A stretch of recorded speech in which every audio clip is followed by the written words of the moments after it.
just going to start. Okay. Good evening, everyone. I'd like to call this meeting of the Brick Township Council to order. Madam Clerk? Adequate notice of this meeting was provided and published in the Asbury Park Press and the Ocean Star on January 7, 2020. Copies of the agenda were provided to the newspaper, posted on public bulletin boards and the township website. Thank you. At this time, I ask everyone to please silence or turn off your cell phones. Roll call. Councilwoman Zapsik. Here. Councilman Minakino. Here. Councilwoman DeYoung. Here. Councilman Mumolo. Present. Councilwoman Pontorero. Here. Vice President Halloran. Here. President Crate. Here. Thank you. At this time, will everyone please rise for a salute to the flag and a moment of silence. I pledge allegiance to the flag of the United States of America and to the republic for which it stands, one nation, under God, indivisible, with liberty and justice for all.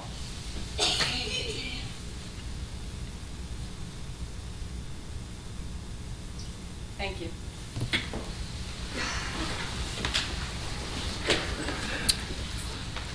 We have some presentations this evening. The first one is our police swearing in. If we could have Deputy Chief Ling please come up to do so.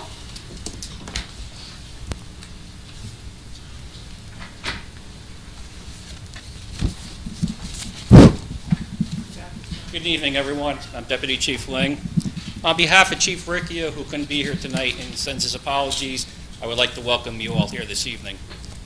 Before we get started, I would also like to take this opportunity to thank our mayor, our council members, and our business administrator for their continued support in providing us with the necessary personnel and equipment needed to keep the citizens of Brick Township safe. Tonight, we are swearing in 2 new officers and promoting a veteran officer to the rank of sergeant. These officers are being sworn in today due to the recent retirements of Sergeant Pat Cook, Officer Candace Lambert, and Officer Jay Nye.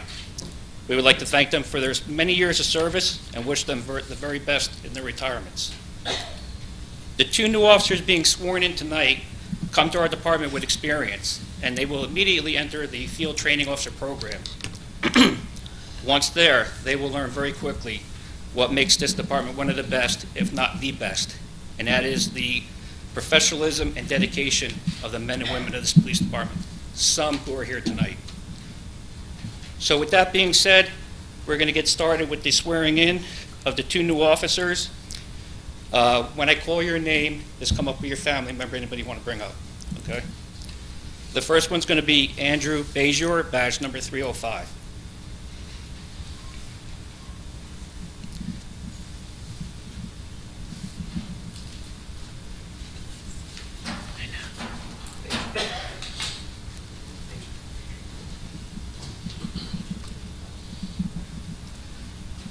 Andrew is a 2011 graduate of Brick Township High School.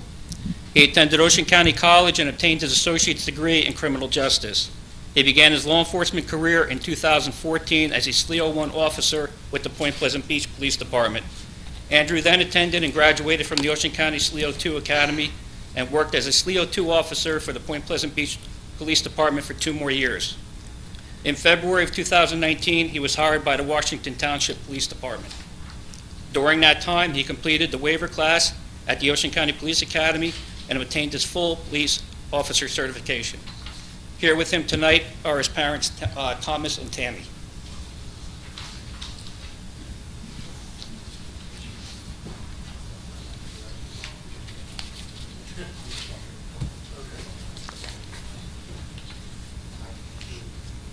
I, Andrew Daniel Bajor, do solemnly swear that I will faithfully, impartially, and justly perform all the duties of the office of police officer according to the best of my ability. And that I solemnly swear that I will support the Constitution of the United States and the Constitution of the State of New Jersey, and that I will bear true faith and allegiance to the same and to the governments established in the United States and in this state under the authority of the people. So help me God.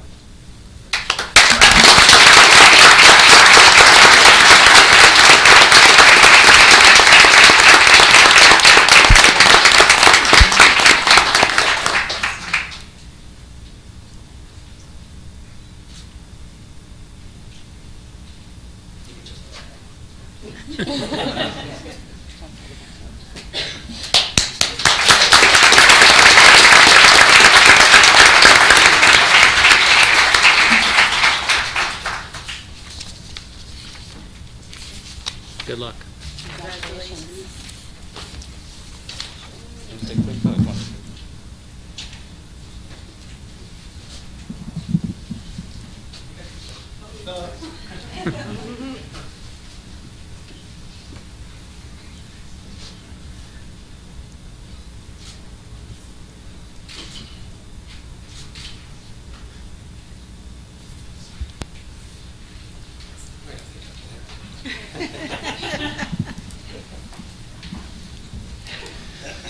The next officer will be Kevin Ryan, badge number 306. Kevin is a 2007 graduate of Edison High School. He attended William Patterson University and obtained his bachelor's degree in sociology. Kevin began his law enforcement career with the Seaside Park Police Department as a SLEO 1 officer in 2016. He also attended and graduated from the Ocean County SLEO 2 Police Academy in May of 2017, also for the Seaside Park Police Department. In November of 2017, he was hired full-time by the Metuchen Police Department. In December of 2017, he attended and completed the SLEO 2 waiver class at the Ocean County Police Academy, giving him his full police officer certification. Here with him tonight are his parents, Robert and Cheryl.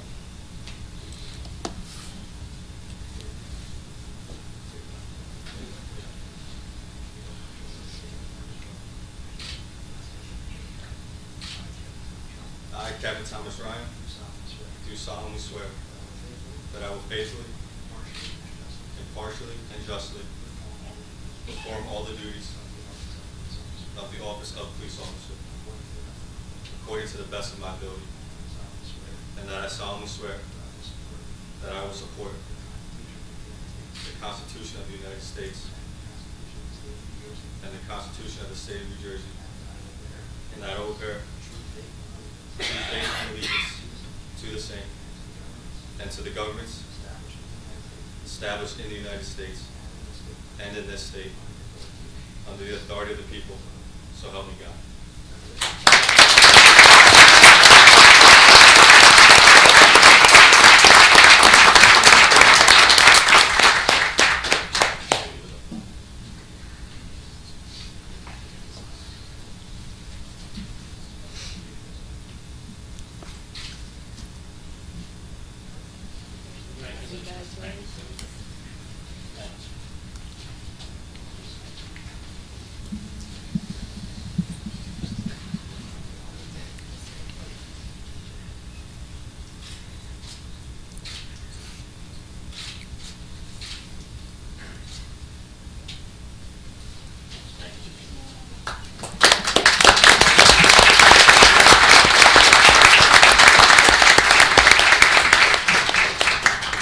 Next up will be Sergeant Frank Morrow, badge number 207.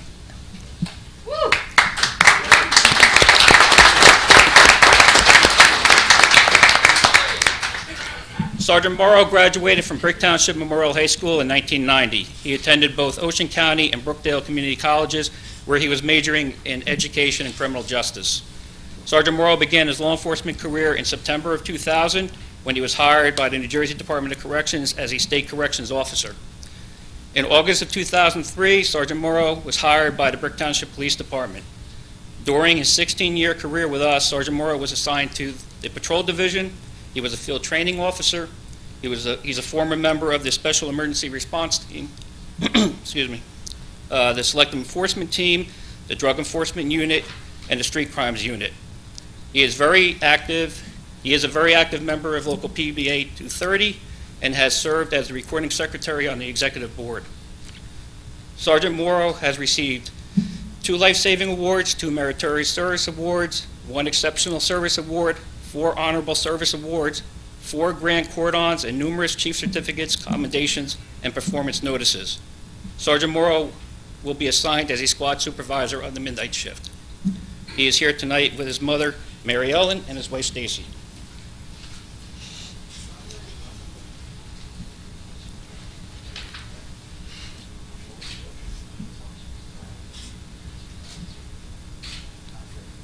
I, I, Frank Morrow, do solemnly swear that I will faithfully, impartially, and justly perform all the duties of the office of police sergeant according to the best of my ability. And I solemnly swear that I will support the Constitution of the United States and the Constitution of the State of New Jersey, and that I will bear true faith and allegiance to the same, to the governments established in the United States, and the state, under the authority of the people, so help me God.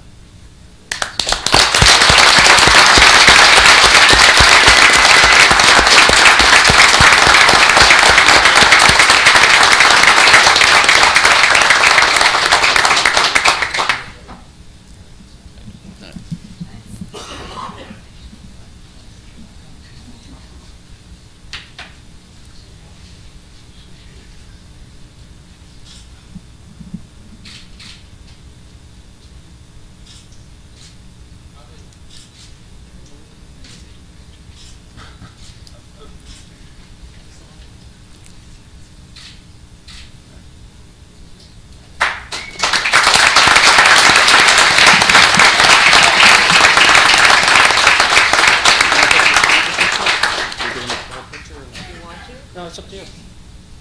We usually do. Yeah, that's fine. Okay, so you tell them. All right, so all you officers come on up, the new hires, and Sergeant Morrow. Well, we'll take a picture. Yeah, all the guys. Yeah, Everybody can come up. Come on up. Let's go. Don't make me order you. Wasn't me this time.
Bell.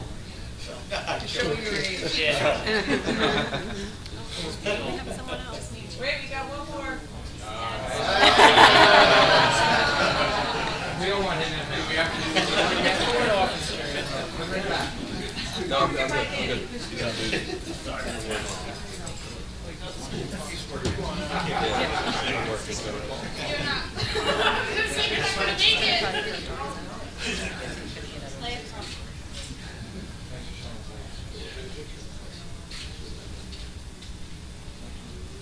Wait, time out. Council people, can you stand up?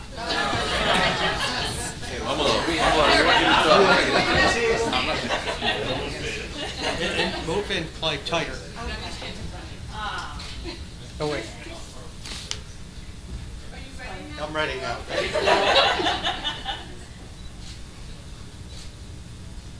Take another one. I think I blinked. I'm joking.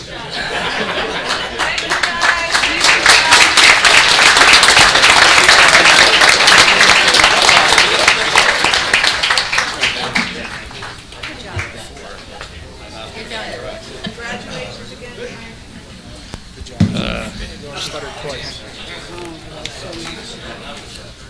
We lost the dais. I'll move the podium. Oh, you got it? Yeah. It's almost off.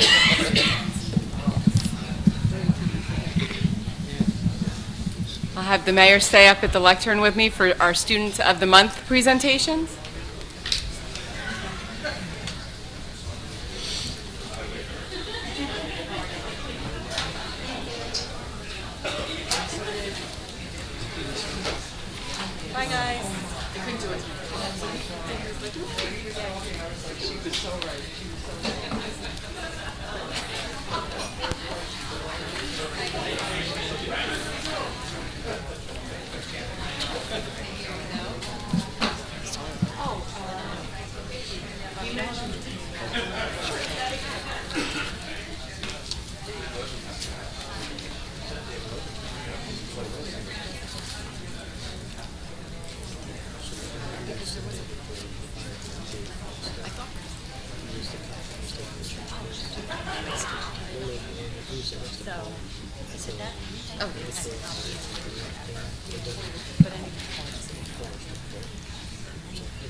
Good evening, everyone, and thank you for coming to our council meeting this evening. Each month, we like to recognize the students of the month for both Brick Township High School and Brick Memorial High School. These are students who have had great achievements throughout the month, and we like to honor them here each month at our council meeting. So I would like to start with the Brick Township High School students of the month for December of 2019. For grade 9, we have Anthony Gonsalves. Come on up.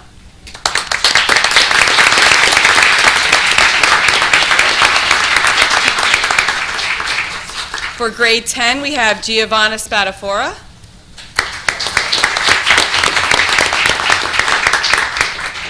For grade 11, we have Miriam Khalil.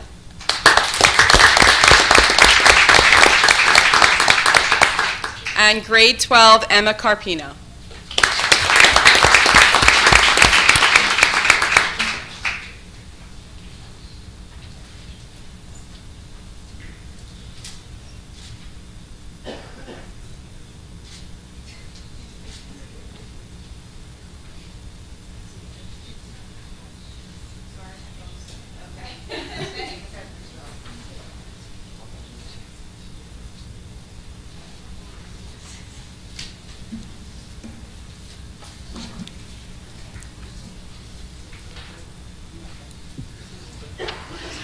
And the students of the month for Brick Memorial High School for grade 9, we have Adam Gonzalez and Sydney Costello.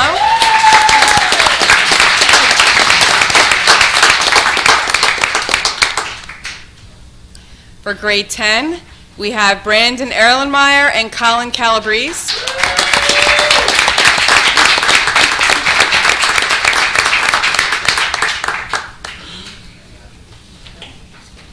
Grade 11, we have Cassidy Lamiska and Lindsay Davis.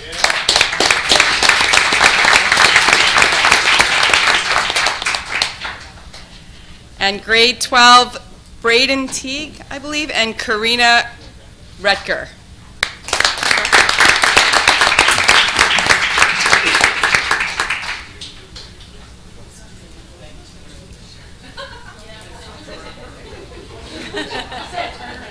Until it gets to you, Lisa.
Madam Clerk? Consent agenda. All matters listed under item consent agenda will be enacted by one motion in the form listed below. If discussion is desired on any item, this item will be removed from the consent agenda and will be considered separately. Thank you. Resolution 4-1. Authorized storm recovery reserve. Councilman Mumolo? Thank you. This resolution amends the Township Snow Removal Trust Fund to modify the title to Storm Recovery Reserve. In 2014, the state the New Jersey state statute allowed municipalities to expand a snow removal reserve into a storm recovery reserve.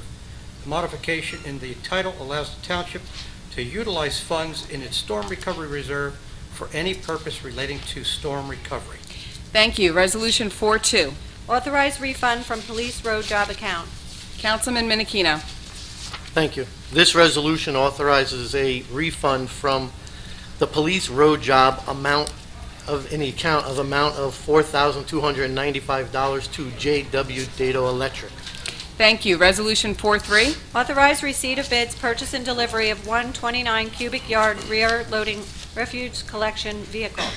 Thank you. This resolution authorizes the receipt of bids for one 29 cubic yard rear loader for the Department of Public Works. The equipment was approved in the 2019 capital budget. Resolution 4-4. Authorize receipt of bids, purchase and delivery of one 33 cubic yard automated refuse collection vehicle. Thank you. Councilman Menachino. Thank you. This resolution authorizes the receipt of a bid for one 33 cubic yard automated refuse collection vehicle for the Department of Public Works. This equipment was approved in the 2019 capital budget. Thank you. Resolution 4-5. Authorize receipt of bids, addition to access control system. Councilwoman Zapsik. Thank you, Council President. This resolution authorizes the receipt of bids for additions to the current access control system used here at Town Hall. The number of areas secured through the access system will be increasing with the completion of the Detective Bureau renovations, and the cost will exceed the bid threshold, which is resulting in the need to receive bids. Thank you. Resolution 4-6. Authorize receipt of bids, backup and disaster recovery system. Councilwoman Pontoriero. Thank you, Council President. This resolution authorizes the receipt of bids for a backup and disaster recovery system as recommended by the Township's Information Technology Department to provide appropriate backup for the Township's hard drives and data contained therein. Thank you. Resolution 4-7. Authorize receipt of bids, Summerfest food vendors. Councilwoman DeYoung.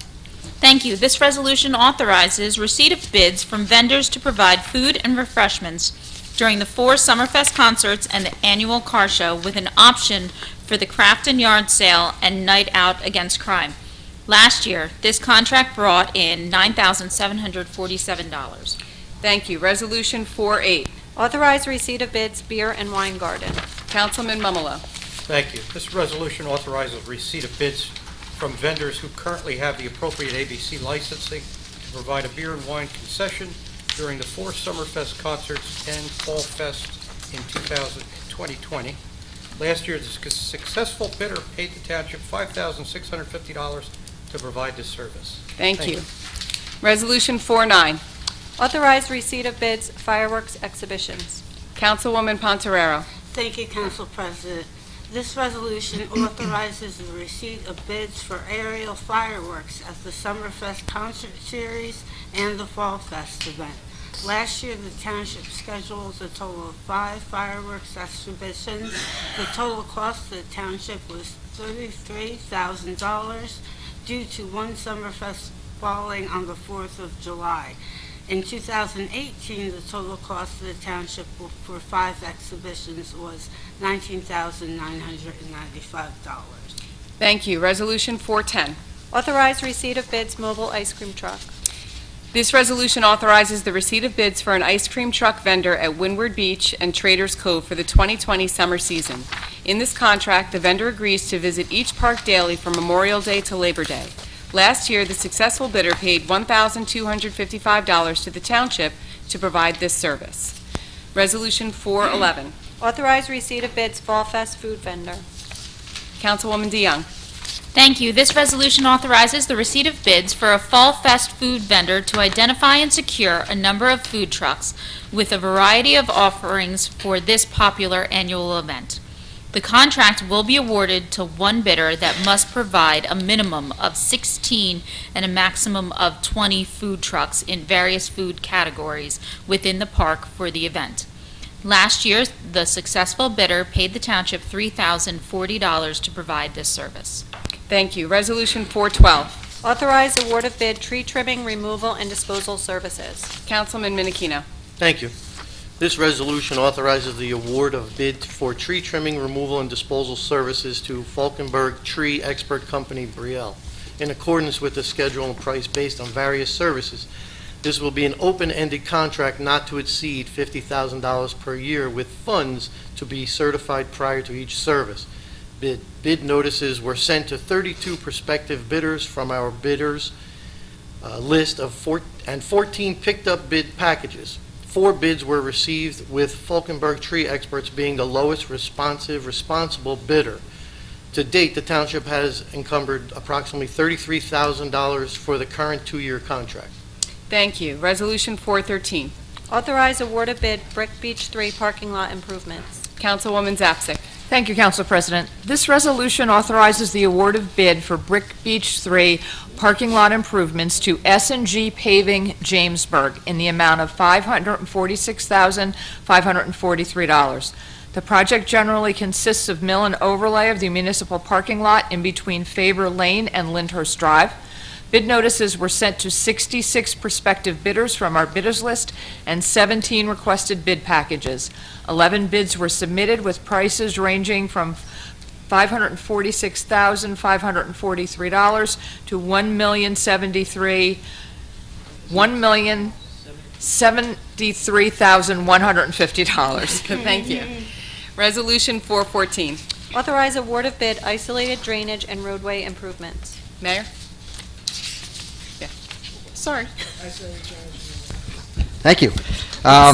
This resolution authorizes an award of bid for the isolated drainage and roadway improvements project to MNC Concrete in Waretown in the amount of $321,945.88 for the base bid plus one addition. The project consists of miscellaneous drainage improvements with associated roadway rehabilitation to correct drainage and other issues at the following locations: 677 Millbrook Road, which is a drainage pipe replacement between homes; Tilford Boulevard, the intersection with Forge Pond Road, which includes drainage improvements along easements between homes. Also 38 Rochester Drive, drainage improvements and road repair. 114 Bretonian Drive, drainage improvements near Beach Court, Stuyvesant Road, and that includes drainage and roadway improvements north of Maniloking Road. Bid notices were sent to 66 prospective bidders and 14 requested the bid packages. 6 bids were submitted with prices ranging from $321,095.88 to $680,235. And this is all part of our isolated drainage and roadway program, which is those ones that, these are the roads and drainage problems that are just isolated. There's not drainage problems in a huge area, so we don't do it all at once. And what was happening is these areas were never getting done because they were so isolated. So 3 years ago, we started the program where we would do these isolated roads and or drainage problems, and this is our latest installment of that program. Thanks. Just keeping you on your toes. Sorry. Resolution 415. Authorize execution of shared service agreement with Ocean County Pump Out Boat Program. Councilman Mumolo. You, over This there. resolution authorizes the execution of shared service agreement with the County of Ocean for the operation and maintenance of 2 pump-out boats, the Bay Saver and the Bay Defender, to service the waste discharge needs of the boaters of Brick Township waters. The pump-out boats provide a convenient, inexpensive, and environmentally safe means for boaters to dispose of their waste. In this agreement, Brick operates and maintains the pump-out boats, and the county reimburses the township up to $20,000 for each boat, for each cost that's incurred. Thank you. Resolution 416. Authorize execution of shared service agreement with Ocean County Prosecutor's Office Move Over Law Enforcement Program. Vice President Halloran. Thank you, Council President. This resolution authorizes the execution of a shared services agreement with the Ocean County Prosecutor's Office for the Move Over Law Enforcement Initiative. The law requires motor vehicle operators to reduce their speed and change lanes when approaching authorized vehicles displaying emergency lights. Such vehicles include police, fire, and medical services vehicles, and also highway maintenance, tow trucks, and official motorist aid vehicles displaying amber emergency lights. Where possible, drivers are required to move over to create an empty lane next to the emergency vehicle. When safely changing lanes is not possible, drivers must slow down below the posted speed limit prior to passing emergency vehicles. As part of this agreement, Brick Township agrees to provide manpower when needed for the enforcement. The township receives a flat hourly rate reimbursement for the police officers assigned to this enforcement. Thank you. Resolution 417. Authorize memorandum of understanding with Ocean County Homeland Security Grant dive equipment. Vice President Howard. Thank you. This resolution authorizes a memorandum of understanding with the New Jersey Office of Homeland Security for the purchase of dive equipment. The township has been awarded a grant in the amount of $15,000 for dive equipment. The Homeland Security Grant Program is run through the Ocean County Sheriff's Office for approved purchases and requires a memorandum of understanding to facilitate receipt of the grant funds. Thank you. Resolution 418. Authorize appointments to the BTMUA.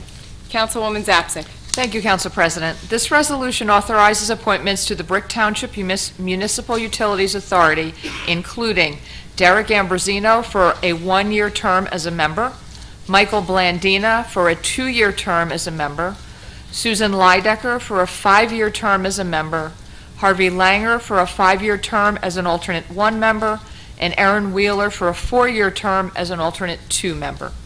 Thank you. Resolution 419. Authorize appointments to the Board of Adjustment.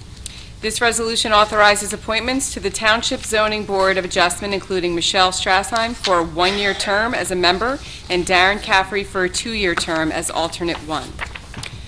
Resolution 420, bond releases. Madam Clerk.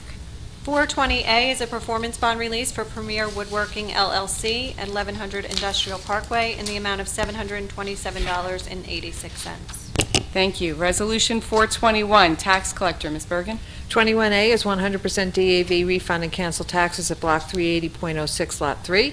21B is 100% DAV refund and cancel taxes for Block 1052, Lot 7. 21C is 100% DAV refund and cancel taxes for Block 1192.12, Lot 44. And 21D is 100% DAV refund and cancel taxes at Block 1210.23, Lot 9. Thank you. This ends our consent agenda. Motion and second to end consent agenda. Motion. Second. Motion by Councilman Mumolo, second by Councilwoman Pontorero. Open to council for questions or comments? Seeing none, closed council. Open to the public for questions on the resolutions. Mr. Finale?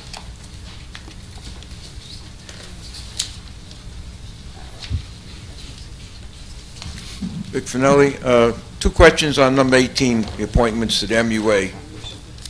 Why are the terms all different lengths? And how many of those positions are salaried and or get benefits? I can answer that, if you Go like. ahead, yes. The people have left the MUA, so that's why the terms are there's 1 year left on somebody that resigned. So that somebody has to fill in for those 2 years or 1 year. That's why there's all different. And there's one that came up for a 5-year term. The terms are for 5 years, and they do receive a salary. I believe it's $2,700 for the year as a council. Okay, so as a commissioner. all appointments are normally for 5 years, but you're But back we're to... filling spots. Okay. We're filling spots. And is this for the board, or is this actually jobs? No, Because it's the board. It's sort of like the council of the MUA. It's commissioners. I thought I got an MUA flyer in the mail a couple weeks ago, and I saw a name on there as treasurer. Is that treasurer of the board? That's the treasurer of each member will have, there'll be the chairperson, there'll be a chairman, there'll be a treasurer, there'll be a secretary, so everyone is designated a job on that committee. Okay, but if somebody's a treasurer, are they the treasurer of the board or the treasurer of the MUA? Of the MUA. They look over that. The board. And the board. Of the board. The MUA has a chief financial officer who is an employee of the MUA. The treasurer is one of the commissioners has that title for a fixed period of time. They're not an employee. They're not employees. No. They're like the chairman, vice chairman, secretary, and treasurer. Everybody gets $2,700. Do they get benefits too? No. Okay, thank you. Thank you. Yes?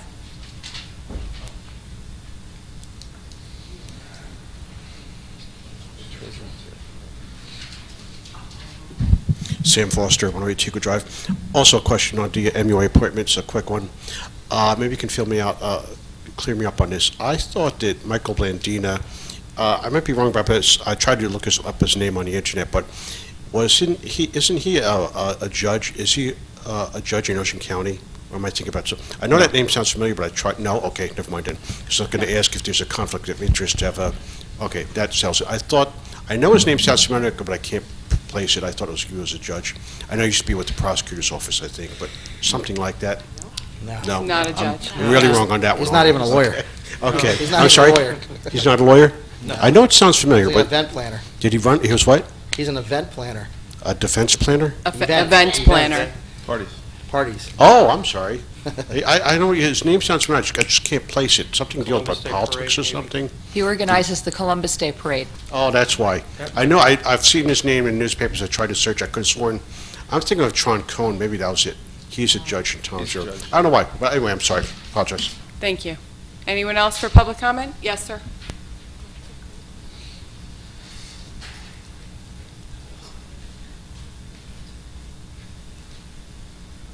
Good evening, Larry Reed, 475 Normandy Drive. My question about Resolution 13. So the accepted bid was $546,000? I don't know who had that one. Yes.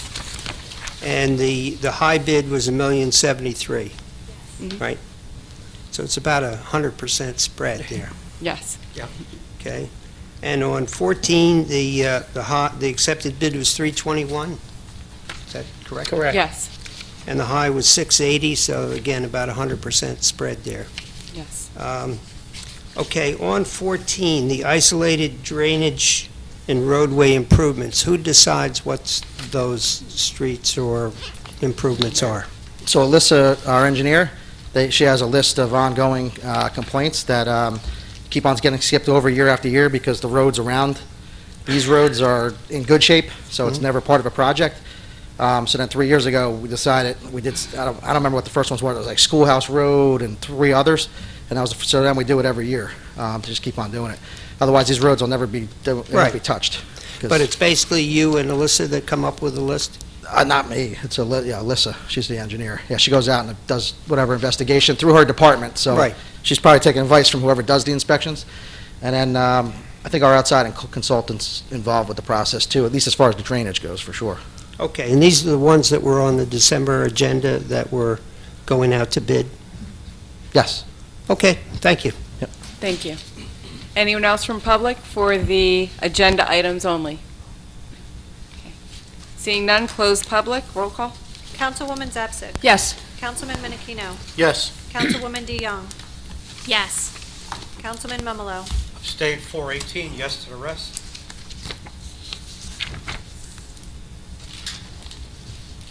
Councilwoman Pontoriero. Yes. Vice President Halloran. Yes. President Crate. Yes. Thank you. Resolution 422, Bill Resolution Computer 2020. Be it resolved by the Township Council of the Township of Brick that the following bills be paid and that the mayor and clerk be and are hereby authorized to draw orders on the treasurer for the amounts of the same.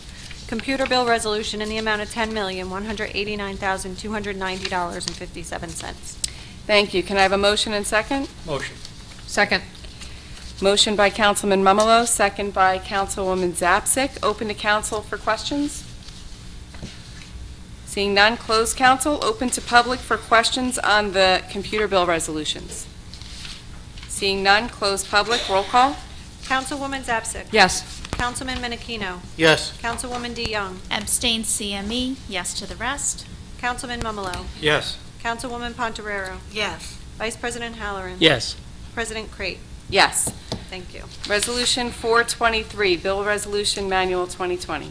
Be it resolved by the Township Council of the Township of Brick that the following bills be paid and that the mayor and clerk be and are hereby authorized to draw orders on the treasurer for the amounts of the same. Manual bill resolution in the amount of $1,704,330.99. Thank you. Can I get a motion and second? Motion. Second. Motion, I'm going to give that one to Councilwoman Pontorero, second to Vice President Halloran. Open to council for questions? Seeing none, closed council, open to the public for questions on the manual bill resolution. Seeing none, closed public, roll call? Councilwoman Zapsik. Yes. Councilman Menachino. Yes. Councilwoman DeYoung. Yes. Councilman Momolo. Yes. Councilwoman Pontorero. Yes. Vice President Halloran. Yes. President Crate. Yes. Thank you. We are on to public comments. Please note that each person addressing the council during any section of the meeting during which public comment is permitted shall limit his or her remarks to 5 minutes pursuant to Brick Township Administrative Code, Section 2-33B. Thank you. Do we have anyone for public comments? Yes. Mhm.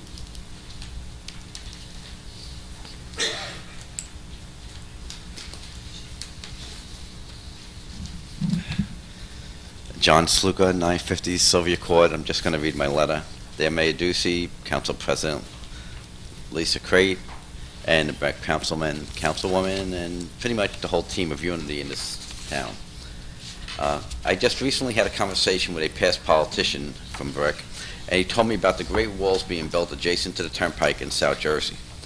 I also had the opportunity of traveling that same roadway myself, and I noticed exactly the same thing he observed. Large sound walls in one area were erected, and just as it was completed, a new project slightly down the highway has been started. Many of these barriers are erected in areas where there are houses within a quarter of a mile, yet others seem to be erected in areas of vast farmland. The question came to me, is this just a political payback scheme to reward the construction companies that have funneled money into the political war chest of the governor and state senators, or is it that the cows and other farm animals need protection from the fumes and toxins from the trucks and automobile traffic traveling through the roadways of our state? I had to wonder if the cows of Southwest Jersey were more important to the governor and Senate than the children, seniors, and other citizens of Brick and Ocean County. Here in Brick, people are awakened at night from loud bursts of truck noise. Children are exposed to the toxins in the playgrounds, bus stops, and ball fields that border the Garden State Parkway. And seniors expect their health to deteriorate more quickly as the carcinogens pollute their airways, causing COPD and other heart and lung ailments. But the governor and his appointed cohorts of the New Jersey Turnpike Authority turn a deaf ear to the plight. Then again, maybe it's not a payback to the construction companies, but rather a punishment to the Shore community residents for only giving the governor 30% of the vote in the last election. Whatever the reason, the governor, along with his band of bureaucrats, is harming the health and well-being of all our citizens. The governor and state senators are taking care of their own neighborhoods and their friends with noise walls and hidden school funding formulas. Even though a 14-foot pollution, noise, and safety wall along the side of the Garden State Parkway is needed in Evergreen Woods, Briar Mill, Primrose Garden, Greenbrier, Birchwood, Sawmill, Brick High School, Town Hall, Lanes Mill School, and other areas in Brick Township and Ocean County, the governor shows he cares not for the people of our community. The brush and trees that were destroyed foolishly and against their own rules by the New Jersey Turnpike Authority on the Garden State Parkway need to be reinstated to create some of the natural barriers from the vehicle emissions of the Garden State Parkway. The residents of areas and streets surrounding the Garden State Parkway are at risk to early onset of COPD, heart attacks, asthma, autism, premature deaths, and other ailments. Working or living near the Garden State Parkway's pollution causes you to be at risk. Many studies have been brought before the council, mayor, and town administrators to prove that the ill effects of these tiny particulates being sent through the airways to your lungs from the Garden State Parkway cause bedridden lives and premature deaths. The risk of autism, asthma, COPD, cancer, and premature deaths are well documented in heavy traffic areas around the world. The council members, mayor, Board of Education, school, superintendent of schools, and all teachers must stand up for the children, seniors, and all citizens who are impacted by the toxins flowing off the Garden State Parkway. The governor continues to show he is no friend of Ocean County with his ill-advised school funding proclamations, but the council members and the mayor who sought the office they hold must continue to resist and respond as a team of unity, along with the educators, to lead the community against the powerful swamp creatures that entrench themselves in citizens' paid positions in the bureaucracy. Our governmental representatives need to stand up and speak out against those who harm our residents. The governor, state senators, and bureaucrats from organizations like the New Jersey Turnpike Authority are prime examples of the bureaucrats that care only for themselves and their financial backers. Talk is cheap. Actions must be forthcoming, and in conjunction with concerted efforts by all, this needs to end.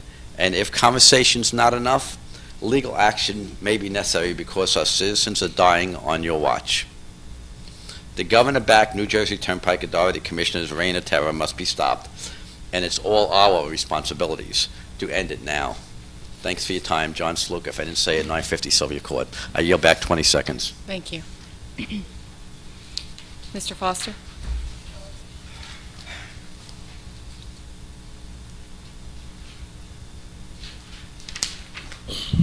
Sam Foster, 108 Chico Drive. Quick question about parking. Tonight I was kind of late today, and I noticed that there was lack of parking spaces. There were some, but parking was very tight tonight, and I think it was because we had two presentations. All the people already see how empty the room is now. I was wondering if the council can either consider making the presentations there is only one per night to cut down on the the traffic in the parking lot, make parking spaces available, or do something about the parking layout now. Because when I first pulled in, I saw one spot, but I passed by it because I was trying to see a spot closer. And then because there's a one-way street there, you can't make a U-turn to go back. So I had to go out, make a right on Chambers Ridge, and come back in, which I don't really mind doing, but it's kind of inconvenient. But just want to know if you could either consider I understand why you want the one-way. You don't want, if the police are bringing someone in or out, you don't want anybody, over there. I understand that, but maybe just have one presentation at a time during the council meeting, just to, enable better parking access for everyone. Thank you. Thank you. Anyone else from public? Mr. Finelli?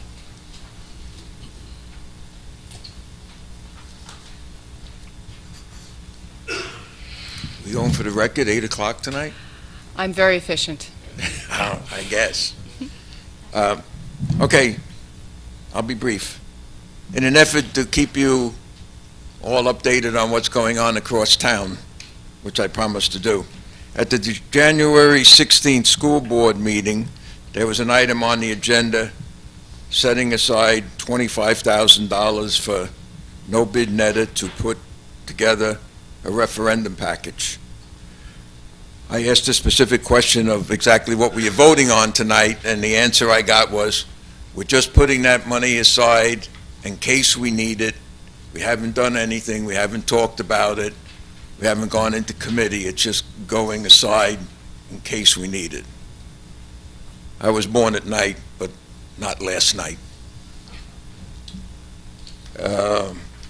If you looked on your computer today, you would have saw somebody opened the information from NETA on a proposal that they gave the school board on December 9th.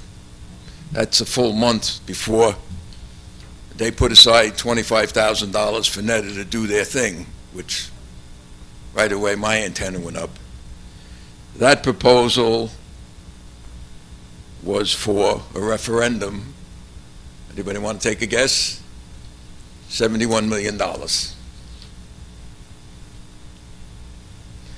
If you looked inside of it, a lot of it was going to the two high schools for turf fields, multi-purpose fields, restrooms and concession, new gymnasium, renovating the old gymnasium, and Brick Memorial High School, $14 million on sports, Lake Revere Middle School, the turf field, Veterans Middle School, the turf field, new bleachers, yada, yada, yada. This does not sound like a school district that's hurting for money, right? We all know that unless something changes right now, the taxpayers are going to be hit for 2% a year increase in the school budget, probably as long as I'm around, maybe some of you. A referendum of $71 million in the township, in the school district that's sorely hurting for money, to hit the taxpayers for all of this sports equipment is an abomination. Thank you. Thank you. Anyone else from public? Sir?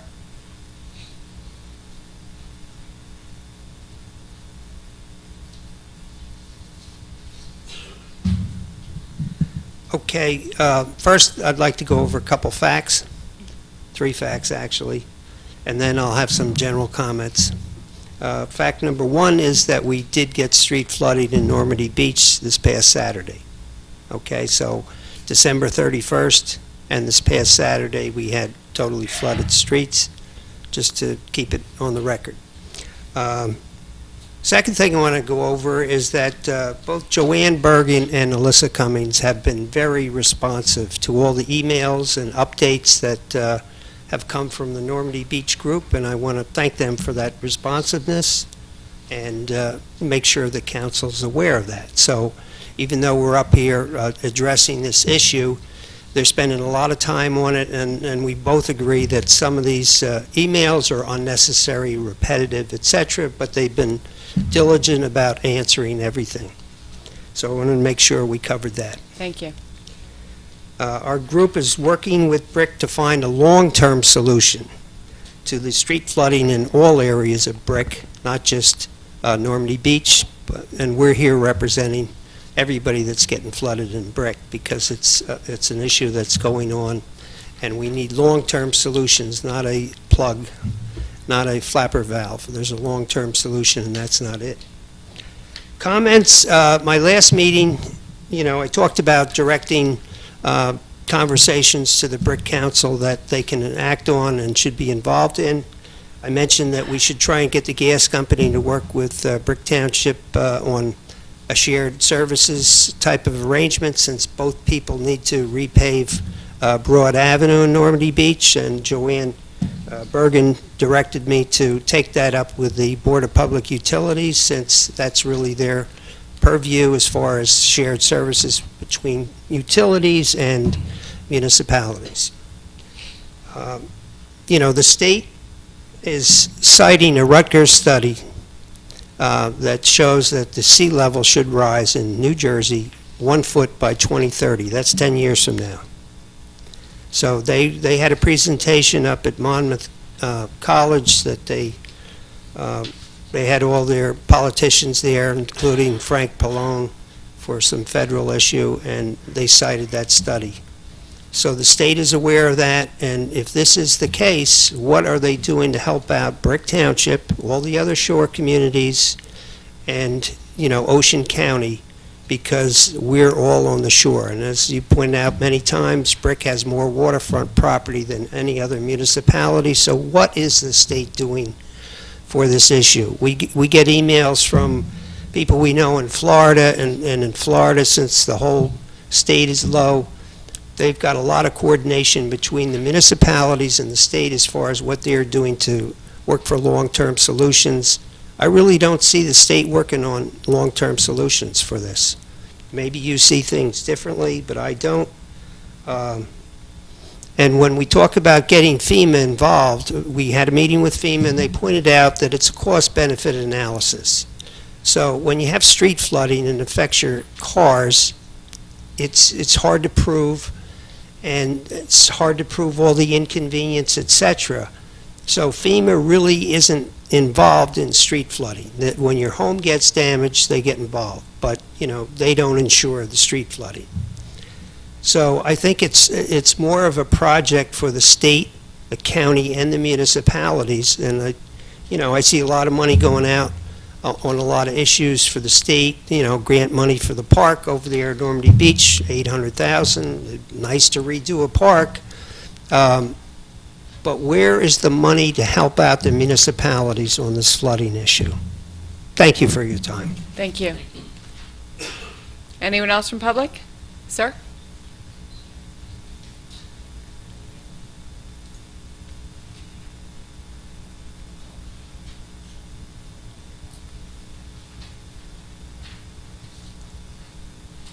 Good evening. Good evening. Major Brian McDonald, retired, USAR. How are you? What Councilman Fosman thought would happen happened, and that is that when I live at Chambers Bridge Residence, 175 Chambers Bridge Road. And what happened is that when National Church Residences purchased the building from Homes Now, they increased the rents. And I think that they're supposed to be a Mount Laurel building.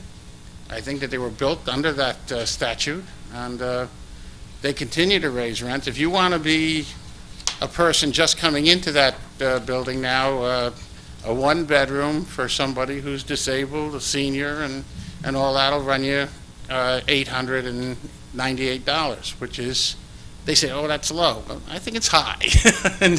and the question of affordability needs to be seriously considered. And what cost of living adjustments and all this other stuff, there has to be an acceptable ratio that exists, and I don't think there is. I don't think it has I don't think the ratio or the adjustment to what constitutes affordability for a senior has to be looked at. Because I myself, I'm disabled and I'm unemployed, and I get my disability. That's it. I have no pension or anything like that. So that's one. Two, and I discussed this with Councilman Harrowland earlier, is the Comcast Xfinity contract has us in a stranglehold over there. And I don't know, I've been reading a little about history, and supposedly there's something called a Sherman-Clayton Antitrust Act of 1910, which says that you can't enter into a contract with a vendor for whatever, 20 years, 25 years, whatever it is, because it enables them to price gouge the public, which is what they're doing. So that's basically what I want to say. All right, those two items, if you get those people out of my life and make me keep a little more of what little I make, I'd really appreciate it. Thank you very much. Thank you. Anyone else from public? Sir?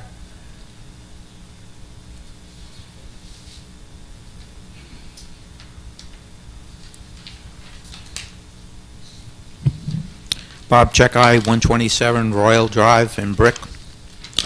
I think I have some good news.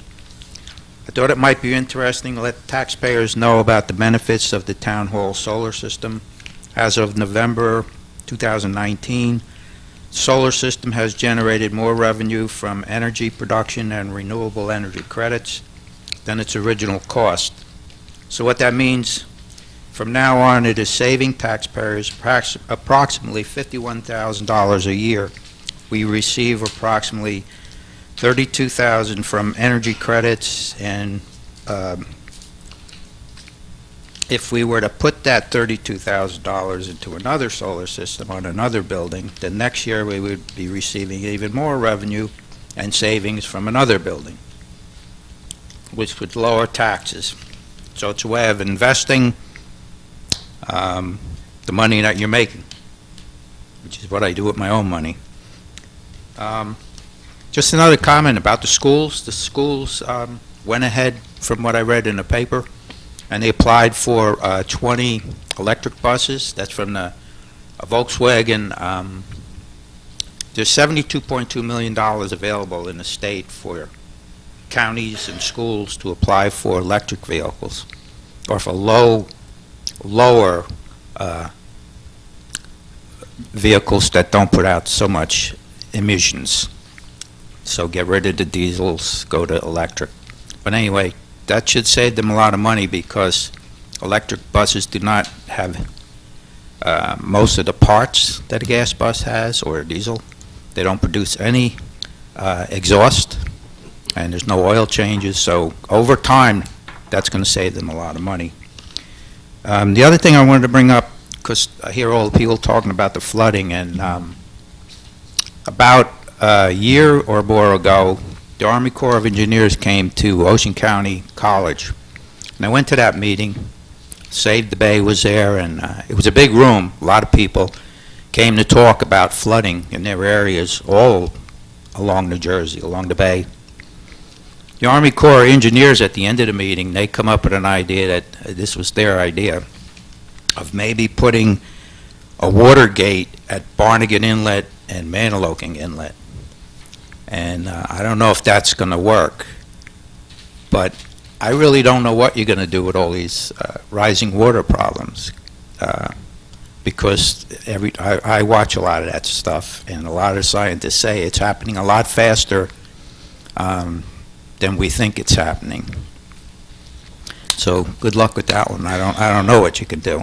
About a month ago, I got a chance to talk to some people from Holland, a ship captain and one of his crew, and I said, so how are you doing with global warming? And he looks at me and he says, well, guess what? We have to raise our walls around Holland because the water's now splashing over the walls. So the only thing I can suggest is we got to do more solar, we got to do more electric cars, less pollution. I don't think we can solve the problem here, but that's it for me. Thank you. Thank you. Anyone else from public? Yes, ma'am.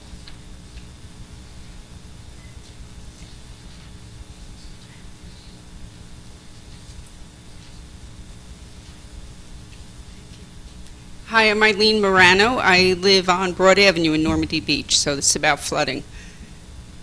And I do want to thank Alyssa and other folks that have been trying to work with us. And I was at the meeting with FEMA representatives, and not to be critical, but I walked away from that meeting with some hope that maybe FEMA would become involved. Maybe we could document our issues and get them to FEMA.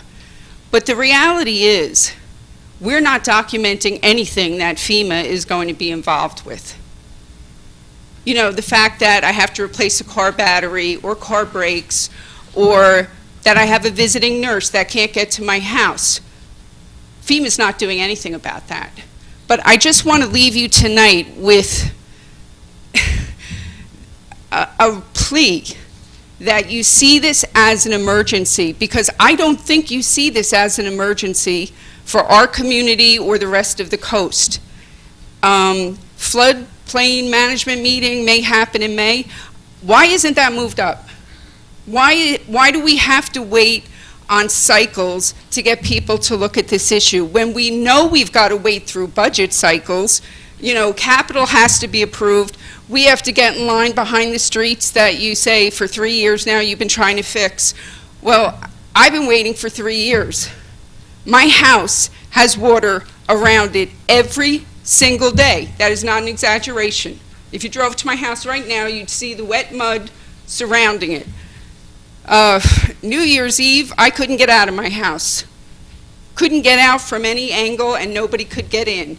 And I've had that time and time again, and I am not the only person in my neighborhood. The neighbor that lives right across from me, the water is beyond his sidewalk and lapping onto his front porch. Properties are being damaged, so maybe down the line we'll get something from FEMA, but I don't hope any more about that. So what I want to do is reiterate what Larry was saying.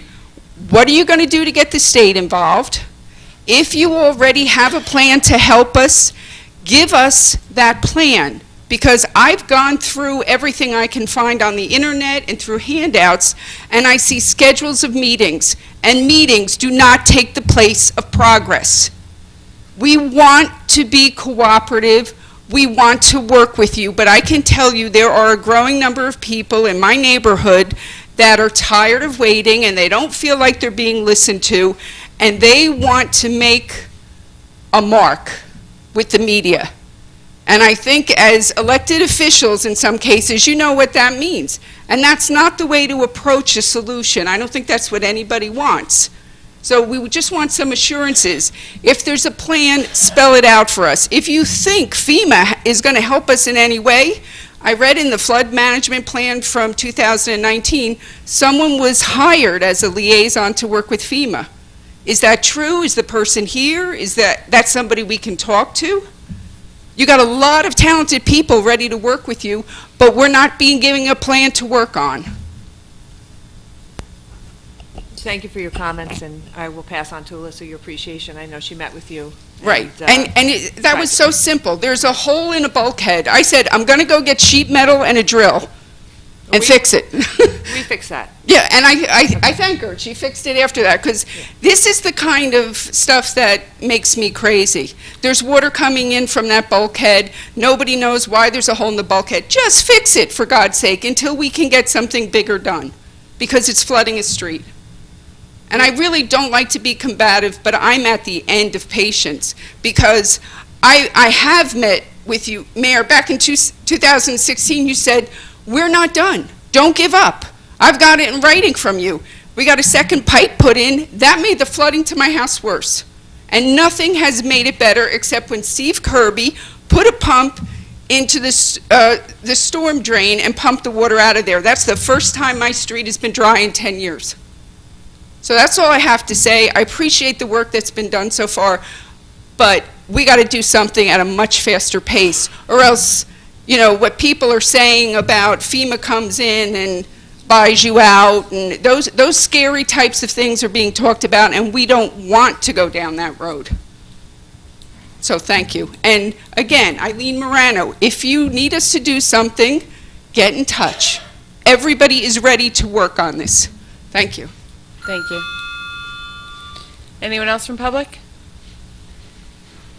Sir?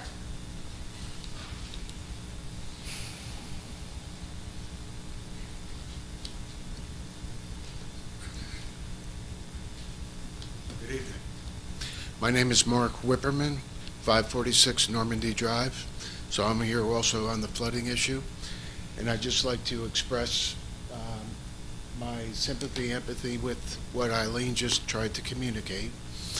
I do realize that the township engineer has contacted flood engineering consulting firm, and I'm told that they are beginning to put together a proposal such that we then can get money into the budget in order to move forward with what might be a longer-term capital improvement project. And so we appreciate, if that's accurate, we certainly appreciate that movement forward. And in line with what Eileen just said, the sooner we can make that happen, the better. We only have a small contingent here tonight from Normandy Beach, but if I could ask them to quickly stand up. Anybody from Normandy Beach? Thank you. So there's just a few of us here tonight. We did not want to overflow the room until we start seeing what the proposal might look like, but we're trying to be supportive and cooperative. We know this is a very difficult issue, and we just ask for your help. Thank you. Thank you. Mr. Whipperman, may I just ask, were you at the last council meeting? I thought I remembered seeing you at the last council meeting. So Yes, part of the report I provided was that we had met, Alyssa, the mayor, and I had met with those engineers. We met with them on January the 9th to go over that plan, to go over what we needed, to be sure they were familiar with the area, to go over the scope of their projects that they have experience on, so we knew we were dealing with the right type of firm that could get us through. Their expertise is necessary because we are not giving up going to FEMA. So there are grants where obviously the benefit cost analysis, you live and breathe by your score. So I would encourage you to continue to compile data, because we hope that there are other avenues than that one specific program where the benefit cost analysis rules. And to do that, every piece of documentation we have about medical providers not being able to get to you and not being able to get out of your house is part of the story. So please continue to do that, even though you feel a little hopeless after reading the benefit cost analysis data. So we need a plan. No funder's going to say, we're going to throw $500,000 at you, let's see what you can do, let us know. They're much more likely to give you $500,000 or $1 million or whatever it may be if they see that it's mechanically planned to solve a problem. So that's why we need a plan, and we need the right experts coming together, putting together a plan and cost estimates that we then take to every funding source available, whether it's NJOEM, FEMA, whoever might be out there, the Army Corps of Engineers, whoever might be out there looking to assist with some sort of funding. We have to have cost estimates, we have to have a plan, we have to have options. So ACT engineers, when they are retained, I think I mentioned this is the last meeting, first order of business is to get out there in your neighborhood, in all of these neighborhoods, and talk to the people that live there and see what they're living with. So we hope to retain them in short order. First order of business would be bringing us all together and getting them to work. Thank you. You're welcome. And I believe we are collecting a lot of data Great. For the cost-benefit analysis. Excellent. But it also occurs to me that the Sandy storm perhaps is excellent documentation of historical costs that FEMA might avoid if the same or similar situation happens in the future. So I'm wondering if the township has data that about Sandy that might be useful for whatever project starts to come together. Well, we'll see what ACT recommends in terms of how far back, and if Sandy, looking at Sandy and incurring those costs as part of our story is helpful, we'll do it. We have a lot of data on Sandy. That's what I'm told might be possible. Okay. Thank you. Thank you. Thank you. Sir?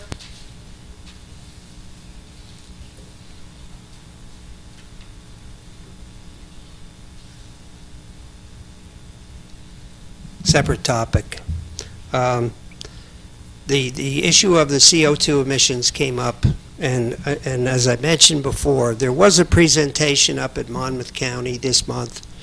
I went there. Congressman Pallone was introducing legislation at the federal level that I forget whether it was approved or this is just a goal, but they want to make the country 100% clean energy by 2050. Okay, that was the goal. Tammy Murphy, the governor's wife, was there. The DEP commissioner for New Jersey was there. And the local Monmouth County politicians, of course, were there. When it came to their presentation about the sources of the CO2, the number one source of CO2 emissions is the transportation industry, which is automobiles, trucks, buses. Okay, so one of the issues that affects you in this is that one of the biggest offenders of idling, which creates unnecessary CO2 emissions, is municipal and county government vehicles that we see all the time with their engines running. There is a state administrative code that says you shouldn't be idling for more than 3 minutes. Okay, so Wawa, which is not in Brick, but there are some in Brick on the Barrier Island, is in Toms River. Go by there all the time. Cars are idling all the time. When you mention it to the policemen, they ignore it. They say, well, we can't do anything about that. You know, that's the main source out there. The post office, the same thing. People park their vehicles in front, go into the post office, and the vehicle's running. It doesn't matter what the temperature is. Could be hot, could be cold. And I see municipal vehicles, whether they be garbage trucks or police vehicles or any, you know, MUA vehicles. They're constantly idling. So I would like to see some effort by the town to talk to the different entities, the police department, the DPW, so when they stop at Wawa for their coffee, and they please turn off the vehicles so they're not, I don't care if they're diesel, you know, you want to keep them running. It's a poor excuse. Okay, so you folks can do something about that, but you have to make it an initiative to do it. And this isn't just local, it's statewide, it's everybody. If you notice the new cars that they came out with, when you stop at a light, they shut off. Why? To cut down the pollution from idling. So that's a technology that exists. Obviously, it's in the higher-end new cars now, but maybe that'll move down the chain into some of the other vehicles. But I think the council needs to be aware of that if they could do some kind of initiative with the different departments just to emphasize and point out that unnecessarily idling creates CO2 pollution and waste gas. And we all pay for that. Thank you. Thank you. Councilwoman Craig, can I comment on that? Yes, please do. We do, for the council, I'm sure the council's aware, we do have a township policy against idling in township vehicles. We also have GPS in our vehicles, and there are flags that go up in our system that's looked at by our insurance safety officer, that if a vehicle is flagged for a period of time, he's notified. We address that with the employee, and we fix the behavior. So if it's observed by any resident, feel free to call me and tell me what you see and where, and we will address it. I'll look up the GPS and confirm it, and I'll address it with the employee. Thank you. Anyone else from public? Sir?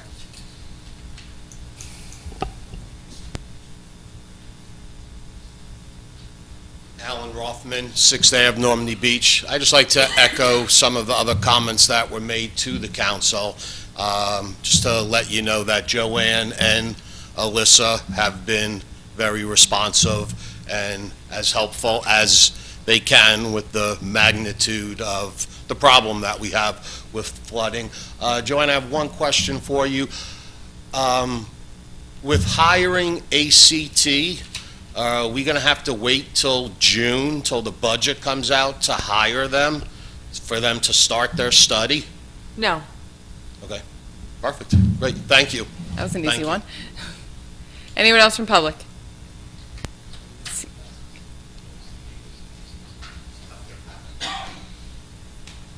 Hi, Steve Kirby, Normandy Beach. I was going to talk about the flooding. I'm stunned that you got $500,000 to replace that Brick Beach parking lot. I said about a month ago I used to park cars there and it was all gravel, and I can't believe we're spending that kind of money when we don't have any money to fix the roads and the storm drains in Normandy.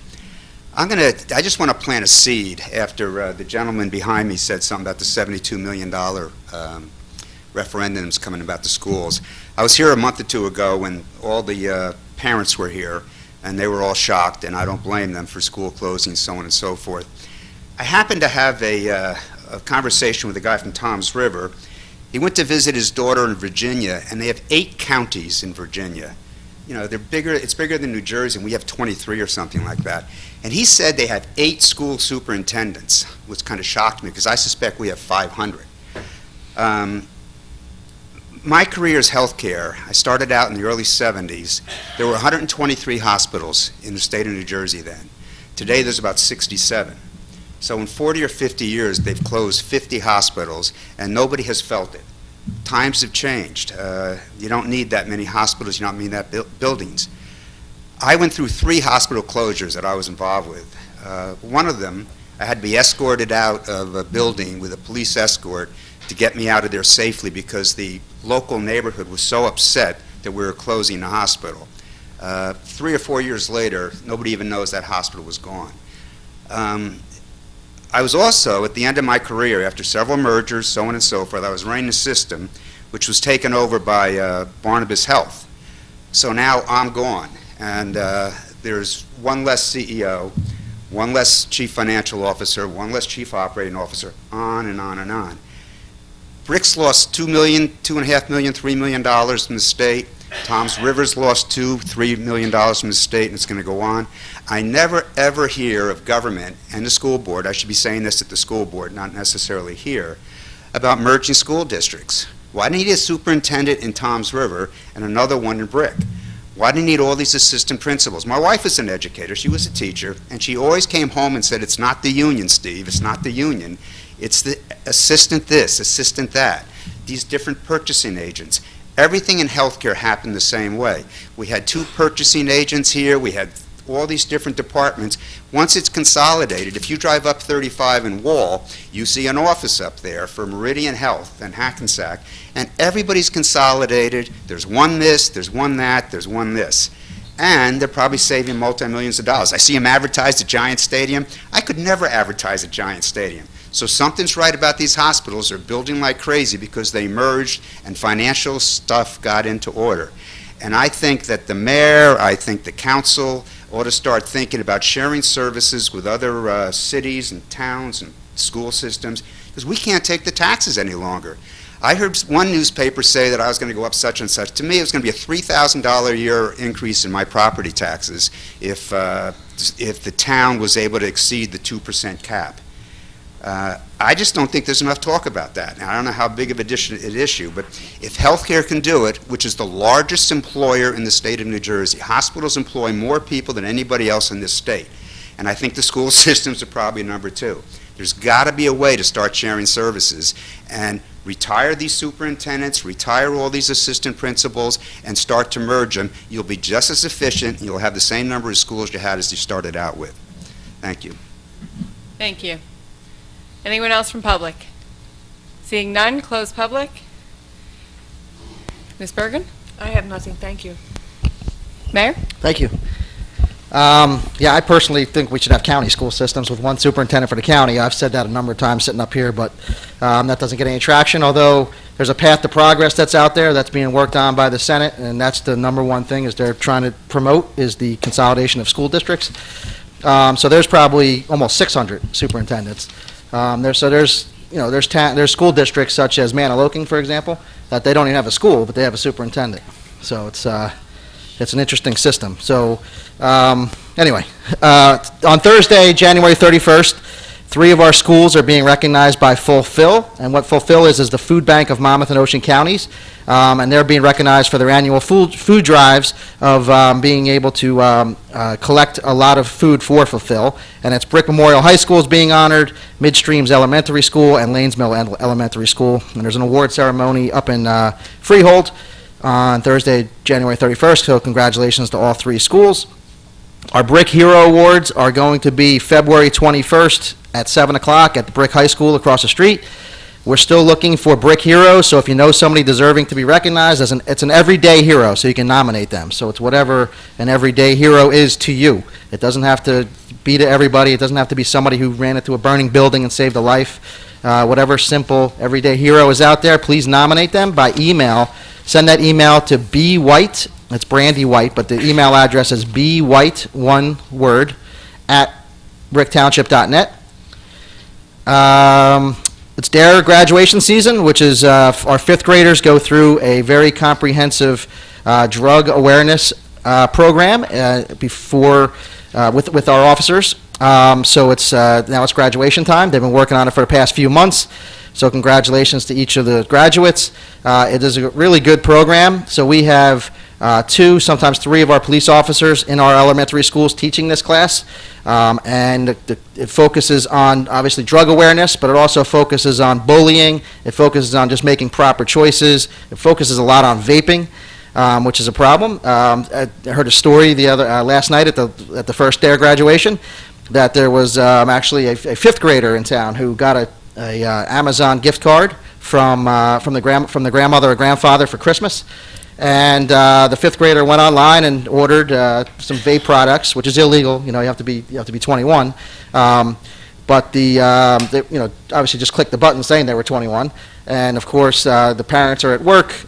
The package gets delivered. The kid gets the package before the parents get home from work, and then he's selling mango vapes to other 5th graders. So this vaping thing is pretty extreme when you think about it. The fact that it's 5th graders that we're talking about. So obviously on through the high school age kids, it's definitely a problem. So that's part of our DARE program. They obviously hit on every type of illegal drug as well as alcohol as before the age of 21, as well as tobacco. So Osborneville was last night. Wednesday is going to be Midstreams DARE tomorrow morning, and then I will be there.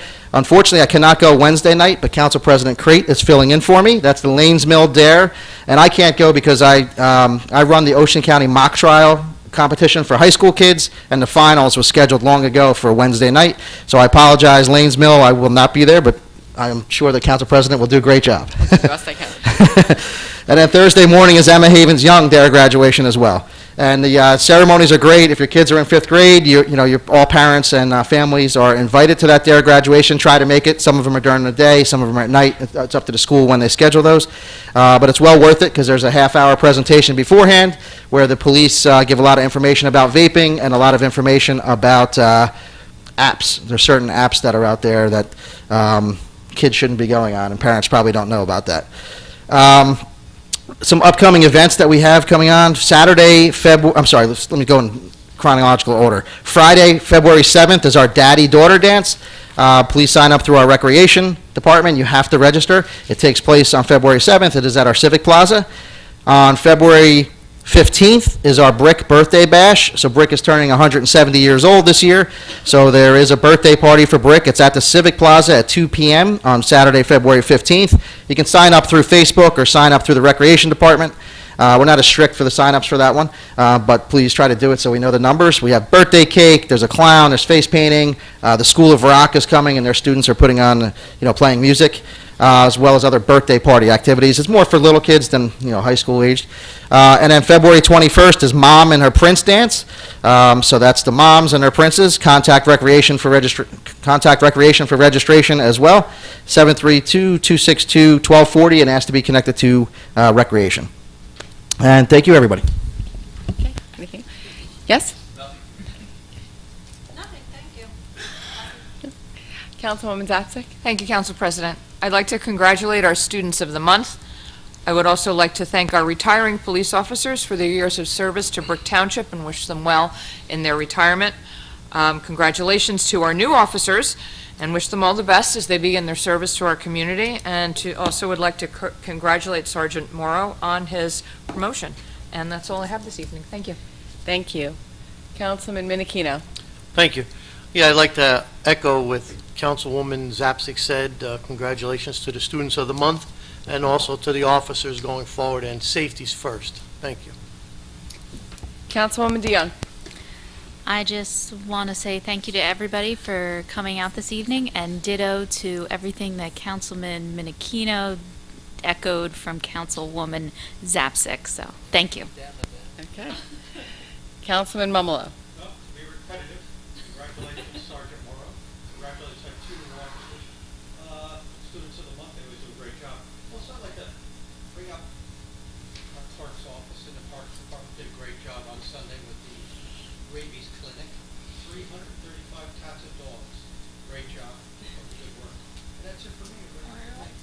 Thank you. Councilwoman Pontorero? Thank you.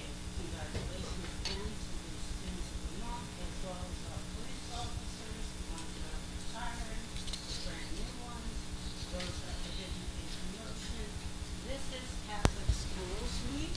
We do have one Catholic school in Brick, that's St. Dominic's. All week they're holding an open house. You can contact St. Dominic's and schedule a time to take a tour.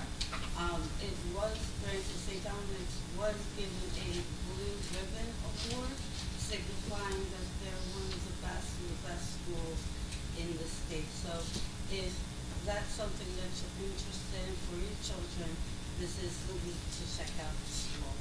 Thank you. Thank you. Vice President Halloran? Thank you.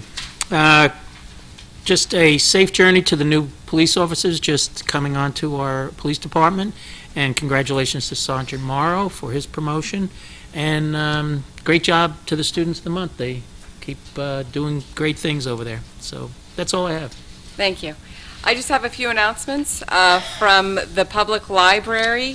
Some adult programs they'll have available coming up on Tuesday, February 4th at 10:30 a.m. Search Engine Showdown, DuckDuckGo versus Google. Learn about the search engine DuckDuckGo and how it compares to Google. On Saturday, February 8th at 2 p.m., a celebration of Scotland and her music with Charlie Zom, a great celebration of Scottish music with one of the most popular performers, sponsored by the Friends of the Brick Library. A couple of children's programs coming up.